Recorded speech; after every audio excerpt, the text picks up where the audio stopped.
What's going on, everybody? It's just another day in the kitchen, back with another episode, and in today's video we're going to be taking a look at Kanye's ongoing feud with Adidas, including which Yeezy patents and designs he actually owns, and so much more. Now before we get started, I wanted to give a special shout out to the homie Strain Beats, who's been cooking up the beats for these videos, so make sure you guys check him out. And while you're here, you might as well drop a like and subscribe, and join our free Discord to stay up to date with the latest and the greatest. And shout out to all of my chefs holding it down in there.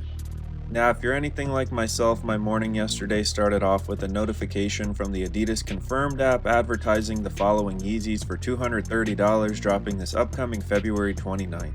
And while I was a little on the fence about whether I would pick up any of these new Yeezys, Kanye himself would take to Instagram with the following rants and kind of make up my mind for me. Let me explain really clear to you guys what's happening with Adidas. It's not only are they putting out fake colorways that are non-approved, they're suing me for $250 million, and they're also not paying me for these shoes that they're putting out that have my name on it. And they're using contract clauses and 50 years of business experience to rape an artist, one of y'all favorite artists, right in front of y'all in broad daylight. And it was after watching Kanye's rant that it reminded me of a video I made just last year following Kanye's split with Adidas, in which I learned and uncovered that he actually doesn't own nearly any of his iconic Yeezy designs. So I thought that now would be the perfect time to look back and take an updated look at just how Adidas is able to push these so-called fake Yeezys and somewhat tarnish the iconic empire that the two giants built together. Now, it was in October of 2022 that the German footwear giant Adidas would formally announce their split from Ye after some anti-Semitic comments he made in the previous month of September. And while huge revenue losses of $250 million could have been expected, what was a little bit unexpected was them mentioning that they were the sole owner of all designs, past and present, for the upcoming Yeezy collaboration. And while the footwear giant has been around for decades, even pre-Kanye, I don't think anyone could have expected the negative impact that his loss would have had in terms of revenue.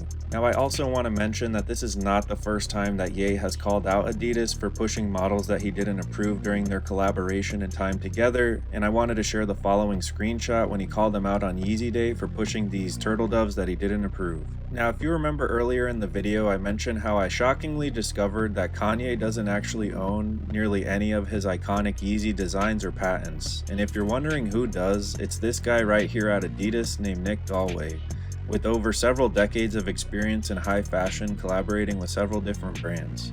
So for the next portion of this video, I wanted to share several of the Yeezy patents that Adidas still owns to give you guys an idea of what you can expect from potential further releases. Starting off with the iconic Yeezy Boost 750, which I actually believe was one of the first pieces to drop from this now historic Adidas and Ye collaboration. And although my feelings are a little bit conflicted on whether or not I would pick up any of these pairs on a restock, I have to say that the 750s are definitely one of my favorites. Now, next up, we of course have the iconic Yeezy 350 Boost, which features the stripe that would go through the center of the sneaker. For reference, I wanted to include these black reflective Yeezy 350s I copped a couple of years ago, which would go on to be one of my favorites. Now, in addition to owning the iconic Yeezy 350 Boost patent, Adidas also owns the Adidas 350 Boost V1, which was of course the first iteration of Yeezys, as you guys can see from the following illustration. And for those of you that were not around during this rollout, I have to say, as a sneakerhead, these are the sneakers that really got me into the culture and really raised my blood pressure, being the first times that I wasn't able to cop what I wanted. So if you guys want to hear more about my sneaker plug journey, let me know in the comments. Now, to follow up both versions of these iconic Yeezy silhouettes, Adidas also unfortunately owns the Adidas Yeezy foam runners, as you guys can see here. And while some people might not think that they're the most significant thing Kanye's ever produced, I have to say that they definitely were part of the whole Yeezy slide wave that we saw other brands start to mimic and replicate, so the fact that he doesn't even own those is a little bit surprising. Now, next up, we of course have the Adidas 700 V3s, which were honestly a really dope line of models for the Yeezy collaboration and collection. And I'm a little bit disappointed that Adidas owns these, because these were some of my favorites that I picked up throughout the years. And if you picked up any of the sneakers that you've been seeing throughout the video, let me know in the comments, as well as which pair of Yeezys is your favorite model. And speaking of favorite models, Adidas also owns the Adidas Yeezy 700 V1 models, which also have their place in streetwear and footwear history. As for those of you that weren't around at the time or were not sneakerheads, these Yeezy 700s were dubbed the dad shoes and definitely started the whole dad shoe sneaker wave that we would end up seeing in the coming years. So shout out to Ye, but I think it sucks that he doesn't own that one. Now last but certainly not least, Adidas also allegedly owns all of the patents and designs for the Yeezy Desert boots along with the rest of the Yeezy boots pictured. Now unfortunately I wasn't able to verify if they owned all of the lines, but given that they own damn near every Yeezy model that I featured otherwise, I wouldn't be surprised, so again for reference I wanted to feature these. Now as you guys have seen throughout this video, Adidas definitely owns nearly all, if not most, of the iconic Yeezy designs and patents that we've all come to love and support. However, according to my research, apparently the only one that Kanye still owns himself belongs to the Yeezy slides, as you guys can see here. And while no one knows the exact numbers that went into the Adidas deal and collaboration, I think it's kind of crazy that Kanye had to sacrifice ownership of his patents in order to blow up the brand as big as he did.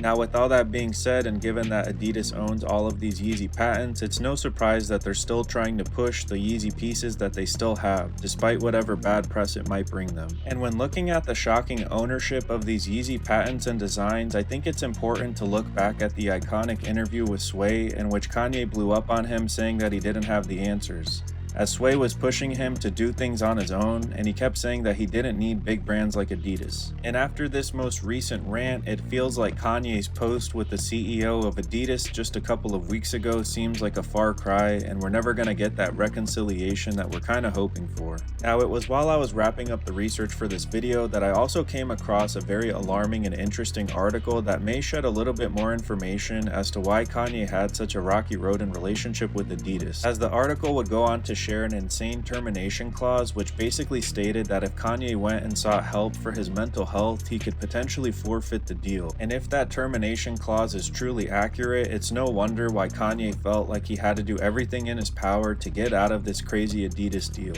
Now if you made it this far in the video, thank you so much for watching, and I'd love to know what your thoughts are and if this has influenced you on picking up any of these new models. Because while I was initially excited, I think I'm definitely going to be passing on this one. And for all my chefs that stuck around, we also have the following Vultures Volume 2. Inshallah. Okay.